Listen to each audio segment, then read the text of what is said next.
আমরা প্রায় গর্ব করে বলি আমাদের দেশ সংখ্যাগরিষ্ঠ মুসলমানের দেশ,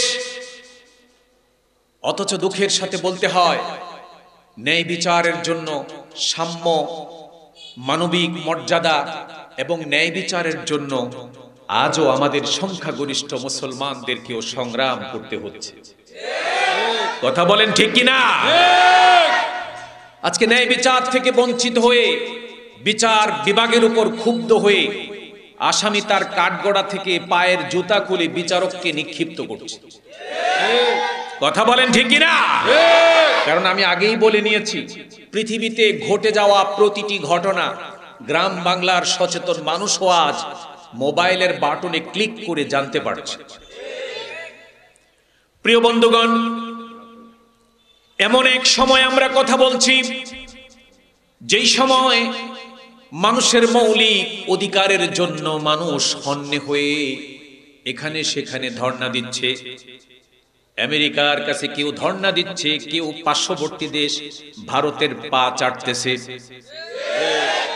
কেউ আবার এক একটা জায়গায় ধর্ণা দিচ্ছে, কিন্তু সেই ধরনের মানুষের সংখ্যা খুবই কম যারা গভীর রজনীতে মহান স্রষ্টা আল্লাহ তাআলার কুদরতি কদমে লুটিয়ে পড়ে আজকের এই পরিস্থিতি থেকে উত্তরণের জন্য দোয়া করছে।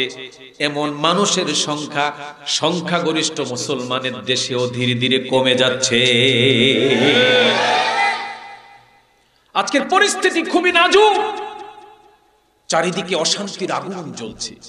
এই অশান্তির কারণ কিন্তু অন্য কিছু নয়, এ পৃথিবীতে আমরা যারা বসবাস করছি আমরা এই প্রতিটি অশান্তি সৃষ্টির জন্য দায়ী।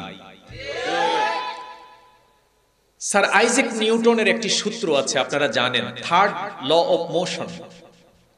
আইজ্যাক নিউটন, বিজ্ঞানী আইজ্যাক নিউটনের 3 নাম্বার গতিসূত্র, every action has a equal or opposite reaction.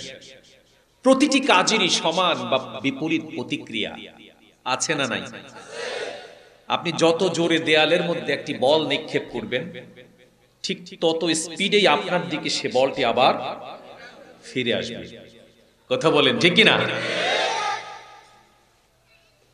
আমরা দেখি যারা প্লান্টিক শট করে ফুটবল খেলায়, গায়ের সবটুকুন শক্তি একসাথ করে যখন বল নিক্ষেপ করে, বল যখন গোলবারের ভেতরে না গিয়ে বারে লেগে যায়, গোল পোস্টে লেগে যায়, তখন দেখা যায় তার নিক্ষিপ্ত বল পাল্টাভাবে ফিরে এসে সেই নিক্ষিপকারী আবার মাঠের মধ্যে ঘুরে পড়ে গেছে। কথা বলেন ঠিক কিনা? তো আজকের পৃথিবীতে every action has a equal or opposite reaction. আমার কাছে মনে হয় এই সমাজের মানুষ তাদের নিজের কর্মকাণ্ডেরই অশুভ পরিণতি আজকে আমরা ভোগ করছি।